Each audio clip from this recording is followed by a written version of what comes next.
I came around a corner and stopped in surprise. A staggeringly tall oak had apparently succumbed to the storm's fury and had fallen diagonally across the path. A thick vine traced its way along the length of the tree, adding a beautiful spiraling pattern to the bark. The tree's crown stretched far into the brush on the left, but on the right the roots had been ripped up and a way was clear around them.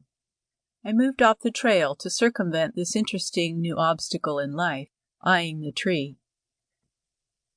When I'd parked at the trailhead, there had been 2 trucks tucked along the roadside. One had been a crimson pickup truck with no shotgun racks or other indications of hunting, at least that I could see. With luck, the owner was just out for a walk like I was. The other vehicle had been a white F-150 clearly marked as belonging to the Department of Conservation. If the ranger was in here somewhere, hopefully he'd spotted the tree and was making plans to clear the trail.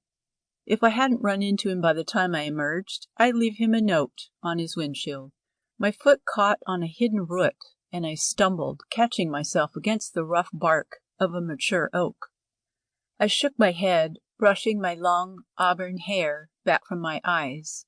The forest floor was coated with perhaps 2 inches of oak leaves in tan, chocolate, fawn, and every other shade of brown I could imagine.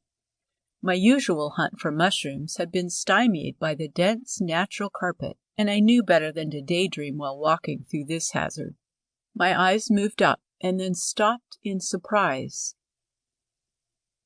The elderly man lay on his back as if he had decided to take a midday nap during his stroll. His arms were spread, his head relaxing to one side, but his eyes were wide open, staring unfocused at the sky, long past seeing anything. The crimson blossom on his chest was a counterpoint to the dark green jacket he wore. The blood was congealed, the edges dry. My hands went into my pocket before I gave it conscious thought, and then I was blowing sharply on the whistle I carried.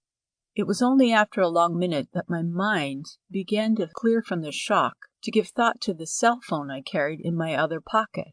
For so many years, the whistle had been my first resort, the quickest way to communicate with fellow hikers. I was just reaching into my other pocket when there was a whir and a crunching of an approaching mountain bike. The ranger rode hard into view along the main trail, pulling to a skidding stop at the fallen tree. To keep listening to this audiobook, I've left you a link in the description so you can do it, at no cost thanks to Audible's 30-day free trial.